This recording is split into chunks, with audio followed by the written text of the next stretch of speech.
Welcome to CEO Conversations, the private practice podcast. I'm your host, Brandy Mabra. This is your one-stop shop to learn the business side of your practice on a deeper level. On this show, we empower you to own your CEO status to scale your practice for growth, sustainability, and profit. Listen in as we talk about how to market your practice to gain more visibility, hire, build, and engage your ride or die dream team, create streamlined operations, and make financial decisions as a CEO. It's time to show up as a confident leader to create a practice and life you love. Let's get started. Hello. Welcome to another episode of CEO Conversations, the private practice podcast. It's Brandy, and I'm really excited to bring to you today's episode. So we are actually speaking with Dr. Jade Norris, MD, and she is a board-certified family medicine physician in Las Vegas, and she's a devoted Christian wife and mother. She focuses on wellness and prevention using the principles of lifestyle medicine in her inspired health method to assist her patients in preventing and reversing chronic diseases. What I loved about this interview is that she gave so many permissions for boundaries, balance, business, especially for the folks who I know are listening who are overwhelmed, maybe tired, busy, because let's be honest, trying to create a business or trying to create anything out of nothing takes work, right? And so, one of the things that I loved, the theme of this whole podcast episode was balance and giving yourself permission to fill up your cup first, which is the core of the messaging, right? That I'm always putting out. That's the reason why I want your practice to run without you. That's why I want you to, stop working the early mornings, the late nights, and the weekends. So, what I love about this episode is if I feel like my message could be in a picture, it would be Dr. Jade waving back at you based on all of the things that she said. So, this is a really great episode. So, if you have told yourself that my clients and patients will be mad at me if I hold my boundaries, that I have to work all the hours in order to make more money, there's no way that I'm going to be able to be a mom or be a wife or to be a really great partner and still have a business that is sustainable. She's going to prove you wrong. So it's a really, really great interview. We talked about her business model. One of the things that I want to make sure that I get across is that you can pull really great best practices and tips from any industry that you can pull back into your practice, right? So if regardless of the specialty that you're in, you don't just have to do what your specialty does, right? You can always think outside the box. So what I loved about her is she thought outside the box. She did something different when it comes to primary care, which is actually something like her business model you can implement in any industry, actually any specialty, if you really decide to do that. The other thing too that I loved about this podcast episode is she talked about operations and the importance of it when it comes to automations, right? And so there is a time and place for when you need to hire, but the system is always to make sure that you're paying attention. Do we need to eliminate this process? Can we automate this process? And then the last step is, do we need to delegate this process? So really leveraging your EHR system or your EMR is so critical, making sure that you have the right tools in place that you're using inside of your practice. So we dive into a little bit of that as well. And that has been part of her secret to success when it comes to her practice, right? And so that sustainability is truly the team portion, but also the operations portion and really leveraging your EHR system. So a lot of the clients that we end up working with, I'm always like, get to know your EHR system, get to know it intimately, make sure that you're leveraging it. And so she talked a little bit about that in this podcast episode too. So just so many good gems, good gems. So as usual, make sure you get a notepad, get a pen. If you're in the car or doing something else and you're not able to write this down, then I know that you're going to want to go back and listen to this episode in order to pull out all the nuggets, all the great nuggets that you're about to listen to. So enjoy the episode. Hi, Dr. Jade. Welcome to CEO Conversations. I am so excited to talk to you today. I love everything that you've been doing when it comes to your business and just how you've been able to find balance and tackle burnout and have being a mom and a busy professional too. So I'm really excited for our audience to listen in on our conversation today. So welcome to CEO Conversations. Thank you so much for having me, Brandy. You're welcome. You're welcome. So let's go ahead and dive in. So we were talking a little bit before we even hit record about how you are a busy mom, right? You have two little ones at home. You've been able to build a practice that serves you compared to you serving it, which is the core of my message. I'm always in a place of trying to set folks up to where their practice isn't running them, but they are the ones running their practice. So tell us a little bit more about your journey and more about you and what you got going on and the amazing things that you're doing in the world. Thank you. So I'm Dr. Jade. I'm a board certified family medicine physician, certified in obesity medicine. My mission with opening Inspire Primary Care, which is my membership medical practice in Las Vegas, is to one, help busy professional women balance business and wellness, help them to transition to a healthier lifestyle and a healthier weight and maintain that long term, and to help them prevent and reverse chronic diseases. I work with men too, but busy professional women is what I work with the most. And it's been a joy to help my patients to transition to healthier weight, healthier lifestyle while they are CEOs and running businesses and balancing all that women balance, especially with kids.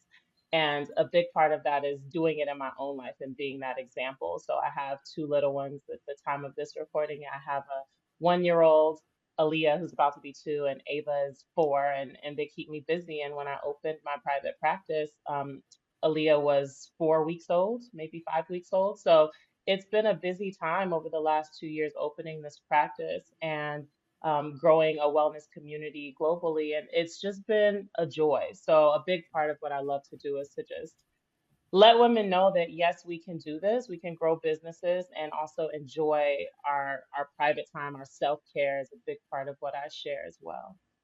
Yeah, no, I love it. I love the message. I love the work that you're doing. So I am definitely interested in how you are finding balance, right? And so I know just from behind the scenes, you've been able to, at this point in time, been able to build like a multi six figure practice, which is nothing to sneeze at for sure. And so I'm curious to know how have you been able to find balance with everything that you got going on? Yeah, business boundaries are a big part of how I strike balance. When I am in my business hours, I go hard for my patients. I give them my all, but when I'm off, I'm off. And that's been a really big thing. And not only keeping my patients accountable to that and those boundaries, but keeping myself accountable to that and not, oh, let me sneak a few Mm. more emails when the kids go down. It's no, I'm on or I'm off, and really being clear about that and reminding others when they accidentally email me or text me. My patients have my cell phone number in my business model. So if they text me and it's 501, me not just saying, oh, it's 501, let me just return. No, now there's an auto text that happens as soon as 5 o'clock hits that says, we're outside of business hours. Dr. J will be back in the office tomorrow at 8.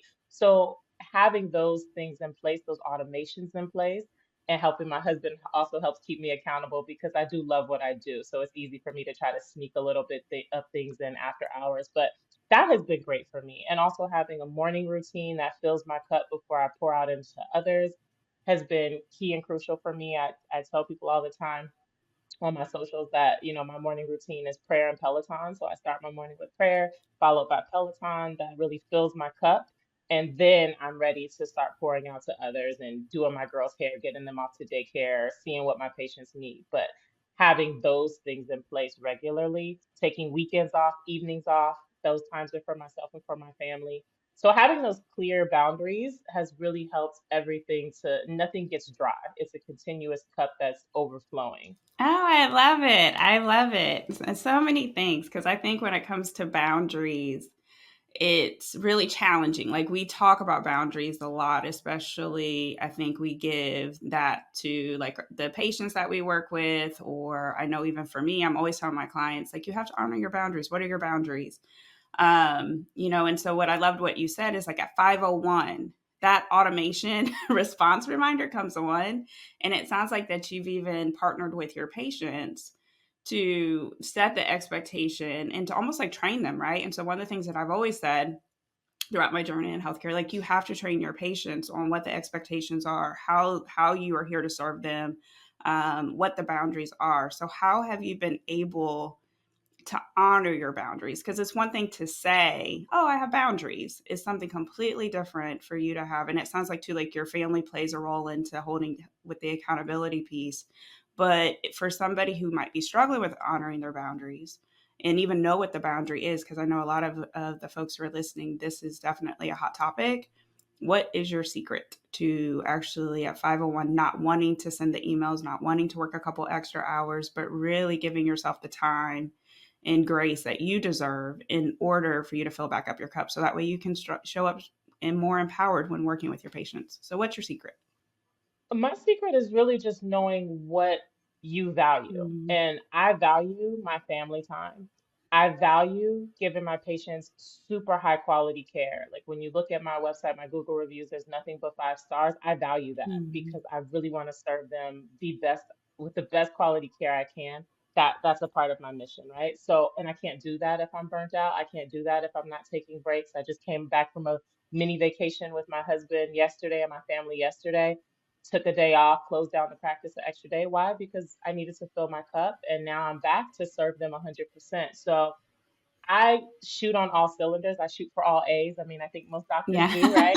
And I know I can do that. Yeah, I know I can do that when I am giving 100% in the different areas. Now, this is a continuum. This is a continuous effort. This is continuously revisiting and revamping and having new conversations and striking that balance. I don't think it's ever like, oh, I have it set and that's it.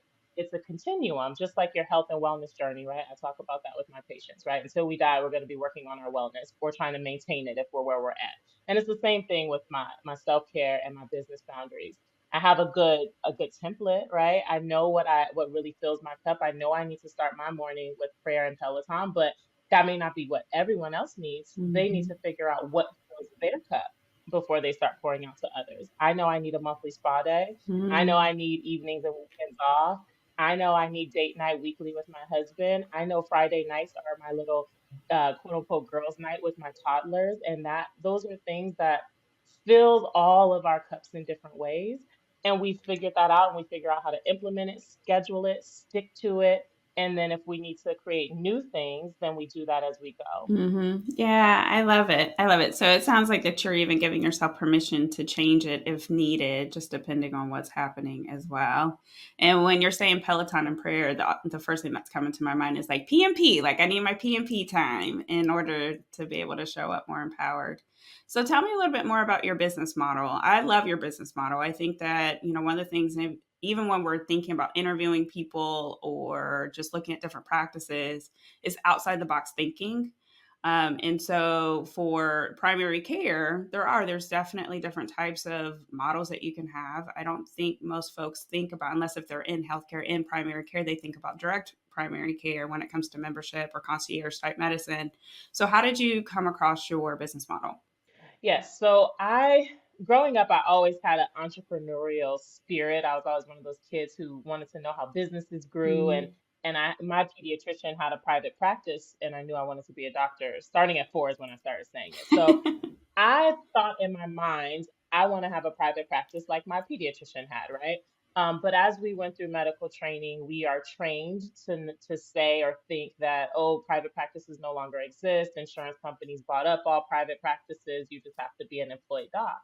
And so I thought that dream, that childhood dream of having my own practice, I was like, oh, well, that doesn't exist anymore, right? So as I was just having a little side conversation with one of my attending physicians, our supervising physicians while I was in residency, and they were like, what do you want to do? And what's your big picture dream when it comes to being a doctor? And I started explaining what that looked like.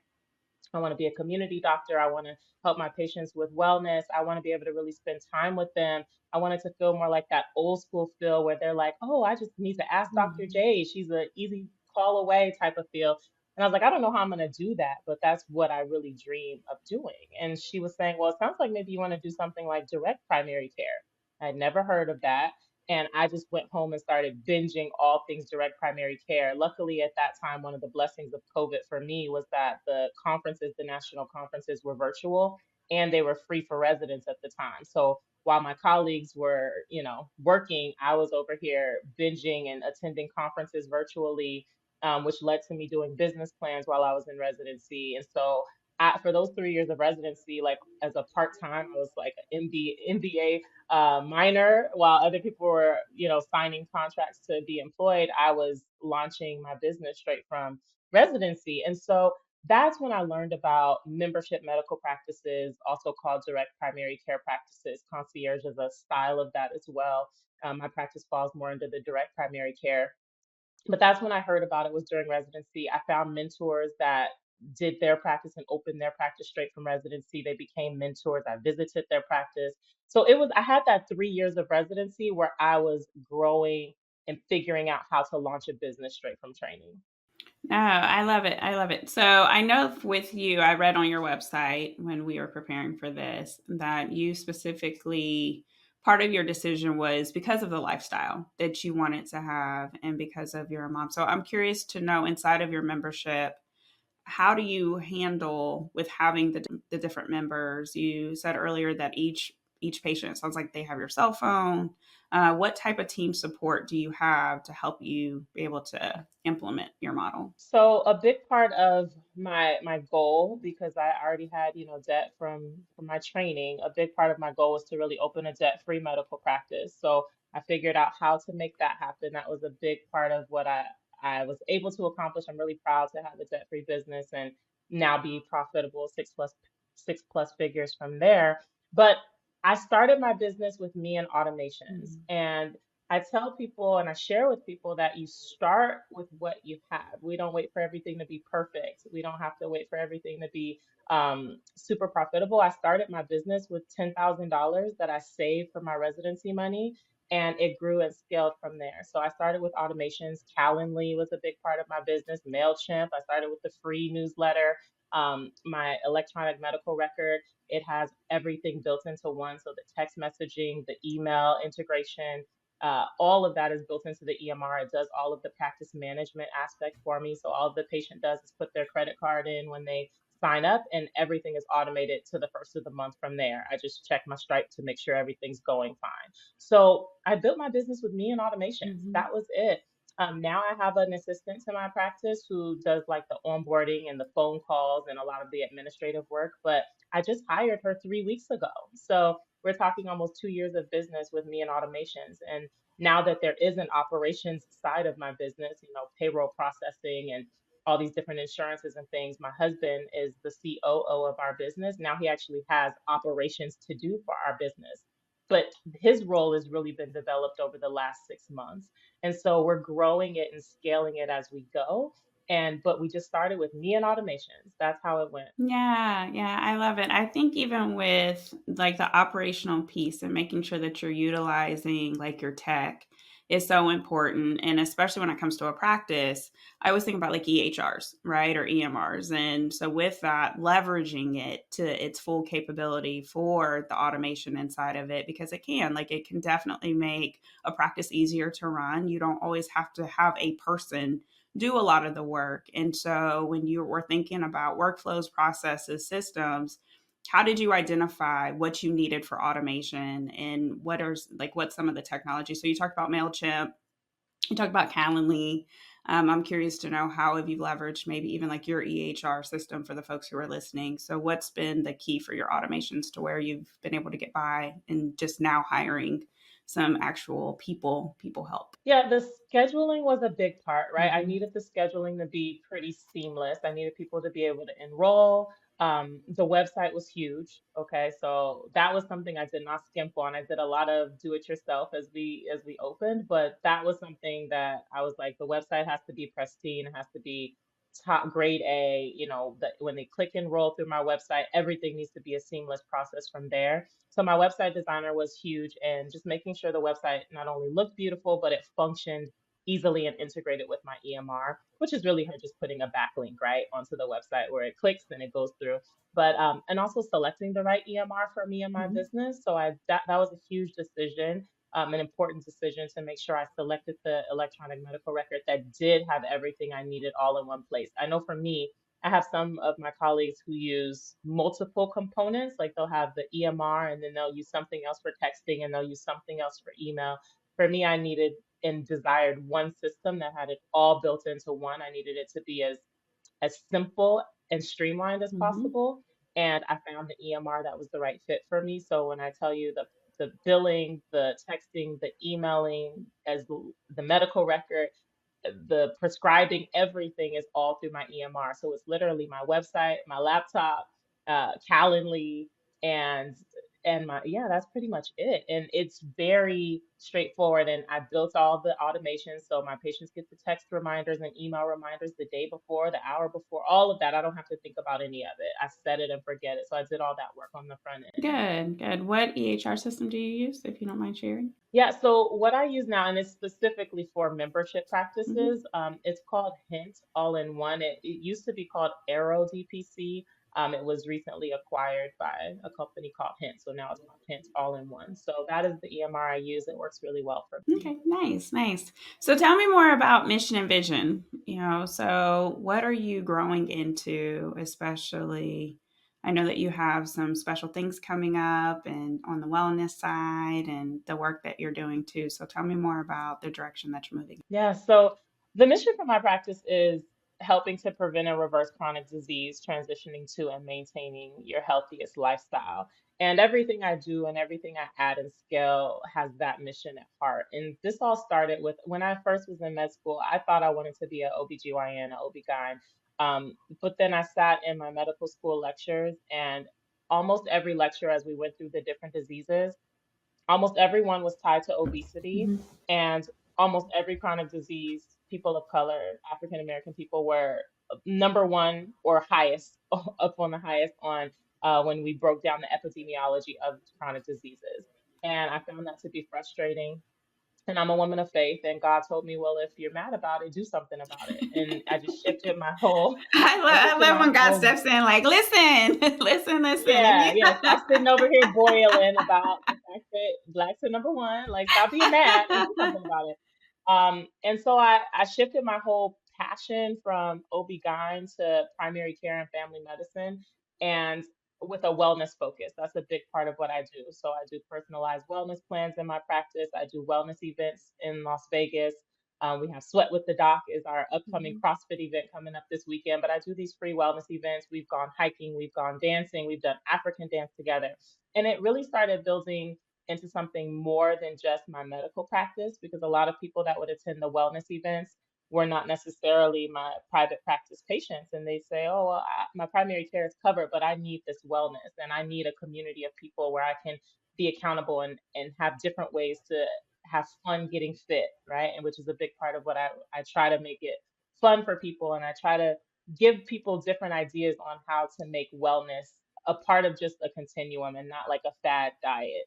And so that led to our newest branch of our business, which is the She Inspires Wellness Community, which is a wellness community for busy professional women, a global community where we'll be able to transition to and maintain our healthiest lifestyle together in community. So I'm really excited about that and how that will grow into national wellness events and what we've grown here in Las Vegas to now be in other cities. So that's the newest, most exciting part.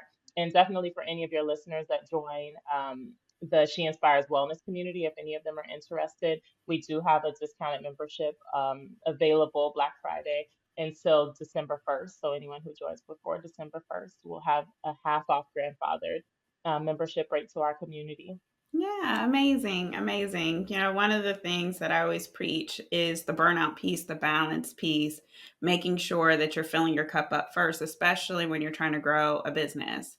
And if you are not taking care of yourself first, then the dreams, the mission, the vision, the work that you're doing in the world will not happen because you'll be so tired. So I love the fact that you have this wellness piece that you focus on and that people are even outside of being your patients are like, hey, I might already be good primary care wise, but this wellness piece is so important, especially when it comes to people of color. We definitely need more things like this too. So I just this interview has been amazing. I love the fact too, just even with like the operations piece that you're talking about, the business model, like the automations, the team piece, and definitely leveraging everything that, yeah, just everything that you got going on, Dr. Jade, is amazing. So, yeah. So, what lasting words would you have for folks who might be listening? especially when it comes to just being busy business owners and definitely trying to create something out of nothing and trying to grow and scale. And then I do have one more question for you after you finish with that. Yeah, of course. So, one of my favorite quotes is fill your cup and serve others from the overflow. And I think a big piece is just us figuring out what fills our cup. And when I Mm. work with busy professional women, a lot of times a lot of them don't know what fills their cup. I know I love to work out. I know spirituality is important for me. Prayer and Peloton's my thing. But figuring out what fills your cup, what sets you on fire, what makes you feel absolutely amazing, because then we'll be able to serve others from the overflow. And most of the women that I work with are serving from an empty cup, and it's just getting drier and drier and drier. Mhm. So if there's one thing I could leave your audience with is what fills you up? What could you do regularly, daily, if possible, that could fill you up top of your morning before you start pouring out to others? And that has been a huge part of what has helped me for the longevity and just the joy that I am thankful to have every day. Yeah, yeah, I love that. It's the opposite almost. Like sometimes folks think to get ahead, you have to burn yourself out. You have to grind, you have to hustle, you have to work like all these crazy hours. You have to give away your boundaries because if not, then your patients are going to be mad, where you'll get a bad review on Google. And what I love about everything that you're saying is actually you've given a lot of people permission with the 5-star reviews that you've gotten, with the fact that you're able to be there for your family, with the fact that the message turns on at 5:01, with the fact that you don't work weekends, you don't work evenings, and you still have a thriving practice. And on top of it, you've been able to step out into the world and help in a bigger way, outside of the practice because your cup is so full. So it's different for everybody. Everybody defines balance differently. Everybody defines success differently. I know for me, I love to travel. Like that's the number one thing. If I can travel, if I can take time off and be good, then that's my win, right? And so that makes everything in the world better. And as long as even with the faith perspective, so the fact that you have such a strong, it sounds like, walk with God is amazing. So I just love everything about this interview, and I hope that the folks who are listening actually act on what they're listening to and really pay attention to, like, the secret to success is boundaries, is filling up your cup, is not working all the extra hours, is giving your time, giving yourself time and space and grace just to do the work that you're meant to do in the world, and then listening to God along the way as he's giving you instructions, and just having the faith to definitely grow. So my last question for you, because I know you're at multi six, and I would have to definitely throw this in here, but what is your plan to scale to 7 if you want to scale to 7? I'm curious to know about that. Yes, yes, we do plan to scale to 7. And so the big part that we're at in this scaling season is growing teams, Mhm. which is totally different from what I started with. When I started, it was me and automations, and I had what we call a micro practice model and perfecting that. And so basically now I'm looking to duplicate myself. And so we started with hiring the practice assistant, really taking the administrative aspects off. We look forward to when she outgrows her role and is able to Mhm. be the practice manager and have other assistants under her. She looks forward to that growth potential.